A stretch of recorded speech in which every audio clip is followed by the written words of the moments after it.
एक विकलांग लड़की थी जो घिसट कर चला करती थी। वह बहरी भी थी, गूंगी भी थी, मानो जैसे भगवान ने सारी उसको दुख सारे उसी को दे दिए हों। वह जो गूंगी बहरी लड़की थी, गांव के 18 लोगों के साथ वह संबंध बनाती है और फिर उसके बाद वह गर्भवती होती है। पर उसके बाद उसके पेट में जब बच्चा ठहरता है तो वह बच्चा आखिर किसका है, इसके बारे में जब पता चलता है दोस्तों, लोगों की आत्माएं हिल जाती हैं। वो गूंगी थी, दादी उससे बातचीत किया करती है और अब एक दिन की बात है, दादी की तरफ वह इशारे कर रही थी कि मेरे पेट में चूहे कूदते हैं, पेट में कुछ फुदक रहा है। तो दादी उसको देख करके कि हालत गंभीर है, शायद इसको पेट में दर्द हो रहा है, तो उसको हॉस्पिटल ले जाती है। हॉस्पिटल जाते ही पता लगता है दादी को कि ये तो 5 महीने की गर्भवती है। अब बेचारी गूंगी लड़की, अपाहिज लड़की, वह गर्भवती कैसे हो गई? दादी का तो सिस्टम हिल जाता है। और उसके बाद पुलिस जब आती है तो पुलिस आकर के उसके बच्चे का डीएनए टेस्ट करती है। तो दोस्तों वह बच्चा किसका है इसके बारे में पता चलता है और जब पता लगता है तो लोगों की भी रूह कांप जाती है। और उसके बाद एक बात और पता लगती है कि गांव के तकरीबन 17 से 18 लड़कों ने इसके साथ संबंध बनाए थे। अब क्या मामला था, क्या मैटर था, पूरी कहानी यहाँ पर बताऊंगा सिलसिलेवार तरीके से। और इन घटनाओं से बहुत कुछ सीखने को मिलता है कि भैया कोई अपाहिज, कोई बेचारा गूंगा बहरा हो, उसका फ़ायदा ना उठाएं, वरना ऊपर वाले की लाठी जब पड़ती है तो उसमें आवाज़ नहीं होती, एक बार में सारा कुछ समेट कर ले जाती है। नमस्कार, मैं हूं सुदेश कुमार और तिरछी बात चैनल में आपका स्वागत है। यह घटना घटित होती है मुंबई के अंदर, कफ परेड इलाका पड़ता है, जिसके अंदर यह लड़की, इसका नाम तो मैं नहीं बताऊंगा, ना घर वालों का नाम बताऊंगा। लड़की उम्र 20 साल है और गूंगी बहरी है और विकलांग है, घिसट कर ज़मीन पर फिसल कर चला करती है। घर में माता पिता हैं और एक दादी है, पूरा परिवार है। पिता इसके खेतीबाड़ी करते हैं और उनके पास खेती है, ज़मीन है, पर पिता शराब वगैरह पिया करते हैं, कभी कभार पी लिया करते हैं, तो उससे झगड़ा कर देते हैं घर के अंदर। ऐसा थोड़ा सा माहौल ज़्यादा ख़राब नहीं, थोड़ा सा माहौल ख़राब है। अब क्या होता है, यह लड़की गाँव में घूमती है और गांव में घूमा फिरा करती, बच्चों के साथ खेला करती। एक दिन इसके पेट में दर्द बताती है तो दादी इसको ई रिक्शा करके हॉस्पिटल ले जाती है। वहाँ पर 5 महीने की गर्भवती निकलती है। डॉक्टर देखते हैं कि कंडीशन ख़राब है और यह लड़की शादीशुदा भी नहीं है और ऊपर से गूंगी बहरी और बेचारी अपाहिज है, इसके साथ दरिंदगी हुई है। तो डॉक्टर पुलिस को बुला लेते हैं और सारा मामला बता देते हैं कि मामला इस तरह से ख़राब है। उसके बाद जो पुलिस आती है तो वह दादी से पूछताछ करती है। दादी फिर से वही रट्टू तोता की तरह बोलती है कि जी यह गांव में घूमने के लिए निकल जाती है, बच्चों के साथ खेलती रहती है, पूरे गांव में घूमती है, सुबह सुबह निकल जाती है, कई बार तो शाम को घर वापस लौटती है। हमने कई बार इससे मना भी किया, लेकिन इसका मानसिक जो थोड़ा मानसिकता भी, मतलब इसका मानसिक संतुलन भी थोड़ा कमज़ोर है, लेकिन ये बात मानती ही नहीं है। अब यह पता नहीं किसने इसको गर्भवती कर दिया, इसका मुझे तो पता नहीं है। दादी कहती है पुलिस के सामने ये बात। अब जो पुलिस होती है वह एकदम से कहती है, दादी पता तो हम लगा लेंगे, चिंता मत करो, इस बेचारी बच्ची के साथ जिसने भी दरिंदगी की है सबको ढूंढ ढूंढ कर निकाल देंगे। उसके बाद अब यहाँ पर क्या होता है, जो पुलिस होती है लड़की के पिता से बात करती है और उससे कहती है कि आपको हमारी मदद करनी होगी पता लगाने में कि आपकी बेटी के साथ यह कुकृत्य किसने किया है। पिता तैयार हो जाता है और जो महिला सिपाही होती है उस गूंगी बहरी लड़की से खूब इशारों में बात करती है, बात करने की कोशिश करती है, थोड़ा बहुत समझती है, समझाती है। और फिर यहाँ पर एक बात ये डिक्लेयर हो जाती है कोशिश करने के बाद कि वह गूंगी बहरी लड़की जो होती है वह बताती है कि मैं बता दूंगी किसने मेरे साथ क्या किया है। अब तो जब इसने यह बात इशारा दे दिया था तो उसके बाद बस पुलिस की कार्रवाई बची थी।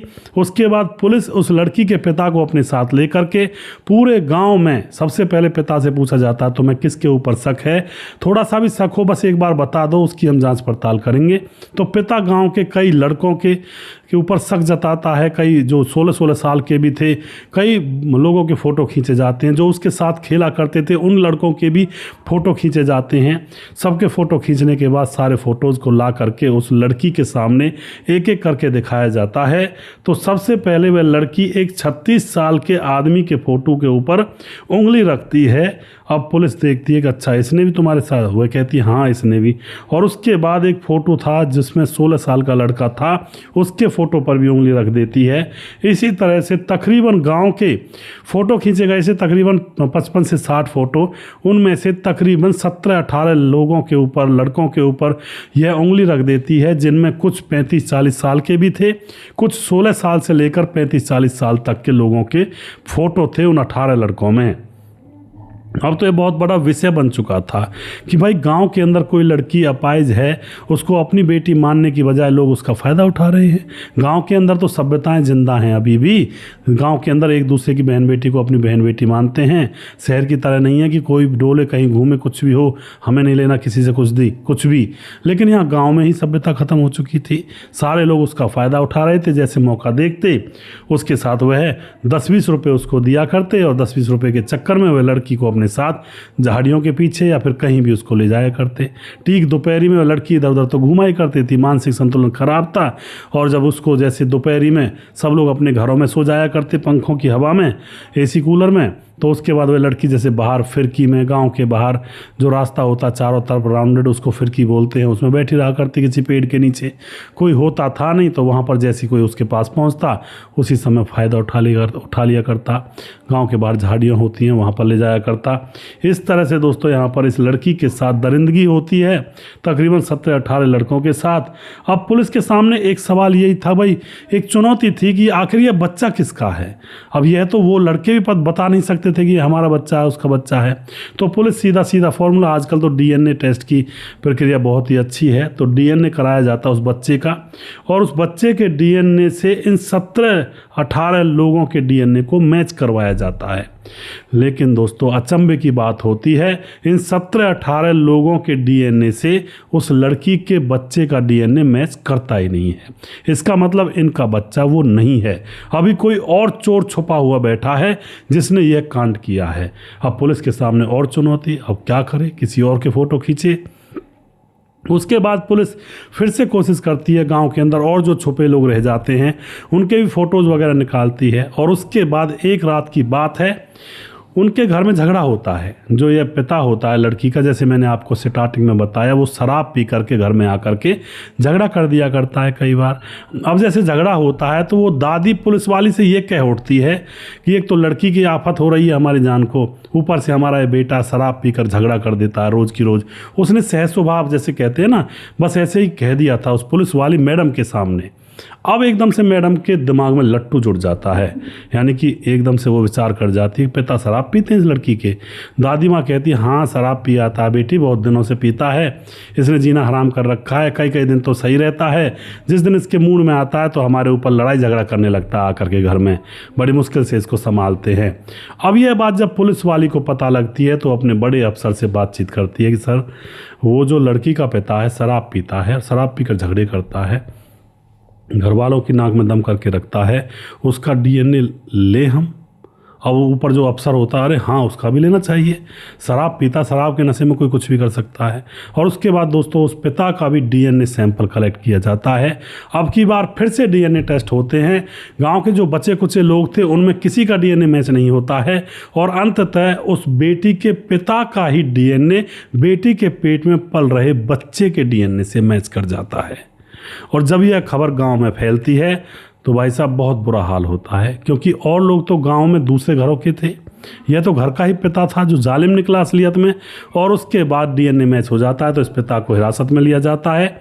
उसके बाद लड़की के इशारों पर 17-18 लोगों को भी हिरासत में लिया जाता है और उस पिता को बहुत बुरी सुनाता है जो उस थाने के इंस्पेक्टर होते हैं, तुझे शर्म नहीं आई, अपनी बेटी जो विकलांग है, पहले से ही भगवान ने उसके ऊपर इतनी मुसीबतों का पहाड़ तोड़ा है, ना सुन सकती है, ना बोल सकती है, ना चल सकती है, और तुमने भी कसर नहीं छोड़ी। उससे पूछा जाता तुमने ऐसा क्यों किया। अब जो पिता होता है रोने लगता है, कहता है साहब मेरा कोई ऐसा उद्देश्य तो नहीं था, पर ये शराब बेरी मुझसे करवा गई ऐसा काम। वह बताता है कि मैं एक बार शराब पी कर आया था, शराब पीने गया था, तो वहाँ से जब आ रहा था तो रास्ते में मेरी बेटी के बारे में कुछ लोग बातें कर रहे थे कि वो लड़की है ना जो रास्ते में चलती है, उसके साथ इतने लड़कों ने ये किया है। तो धीरे धीरे मैंने पता निकाला तो मेरी बेटी के साथ गाँव के न जाने कितने लोगों ने, हर घर में से कोई ना कोई लड़का जो भी था उसने मेरी बेटी के साथ वो गंदा कृत्य किया हुआ था। अब मैं ठहरा गरीब आदमी, मैं किससे क्या कहता।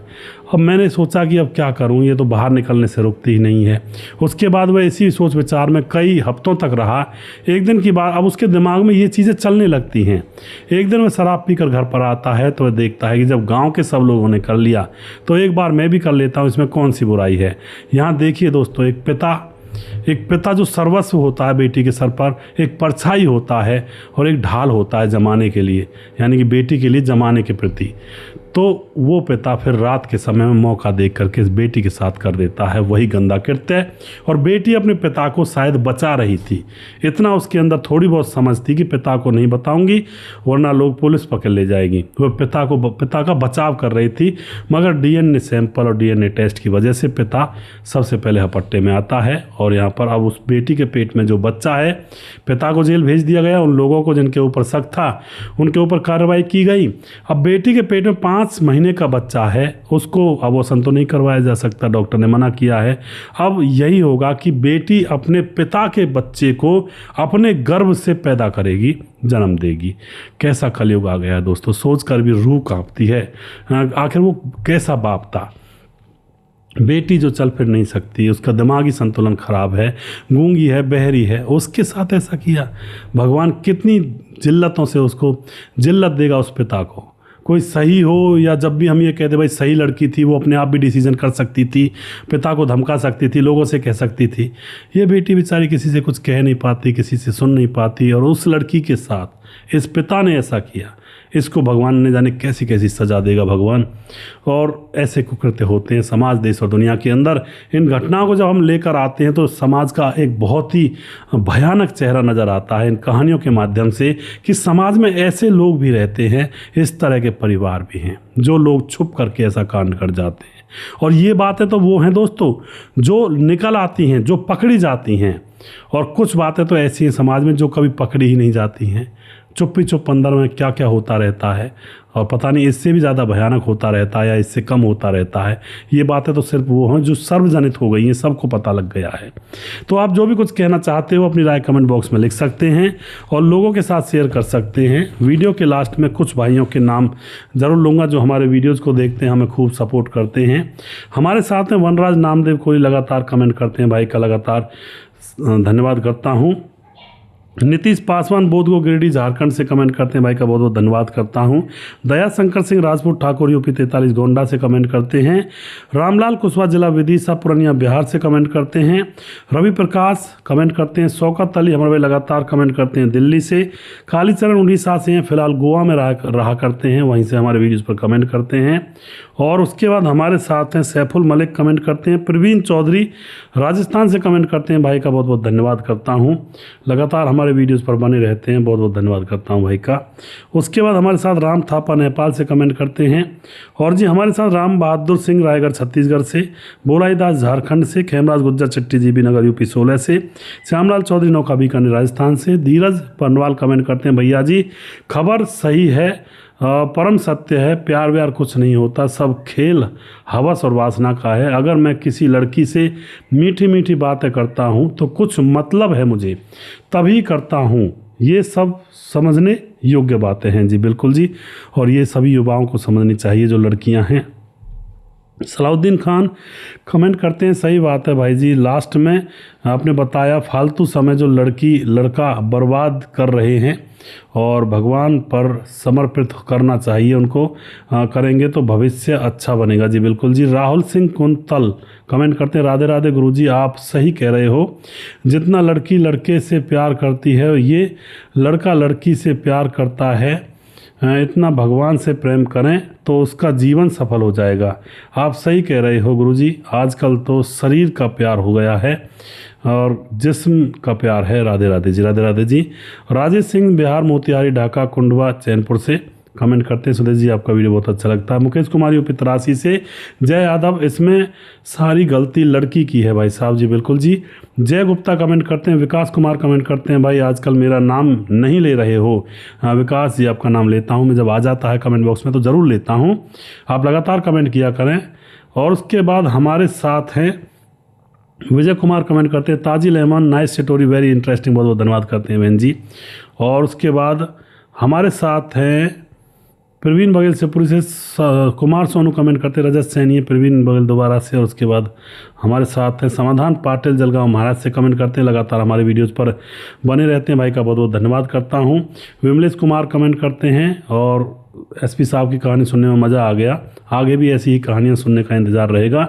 और उसके बाद हमारे साथ समाधान पाटिल भाई साहब, आजकल बहुत अफेयर चल रहा है जी, बिल्कुल जी। विकास कुमार दोबारा से कमेंट करते हैं, भाई आपका कोई भी सब्सक्राइबर मेरे इतना वीडियो आपका नहीं देखता होगा, आप डालते हैं मैं तुरंत देख लेता हूँ, कमेंट करना भूल जाता हूँ, करता नहीं हूँ, वीडियो में नहीं कर पाता हूँ। और तो कोई दिक्कत नहीं है विकास भाई, आप लगातार देखते रहें। अमित पटेल बिहार बेलवा मोतिहारी जिला से, अहमद पासा कमेंट करते हैं, राकेश कुमार कमेंट करते हैं, राम प्यारी ठाकुर कमेंट करती हैं, मुकेश कुमार सुमेर एस कमेंट करते हैं, रजत सैनी कमेंट करते हैं, जय श्री राम, सुजीत कुमार गौर कमेंट करते हैं। और उसके बाद गुरप्रीत सिंह, राम मोहम्मद यासीन लाहौर पाकिस्तान से, राधेश्याम शर्मा से जयपुर राजस्थान से, राजकिशोर चौरसिया महाबलेश्वर महाराज से, दुर्योधन भाई कमेंट करते हैं, छगनदास खाडाबाद राजस्थान से कमेंट करते हैं, और सुशील चौधरी कमेंट करते हैं। जिस भाई का नाम अभी भी रह गया उस भाई का नाम अगले वीडियो में ज़रूर लूँगा। अगला वीडियो बहुत जल्दी फिर से लेकर आऊँगा, तब तक आप खुश रहें, सावधान रहें। जय हिंद, जय भारत।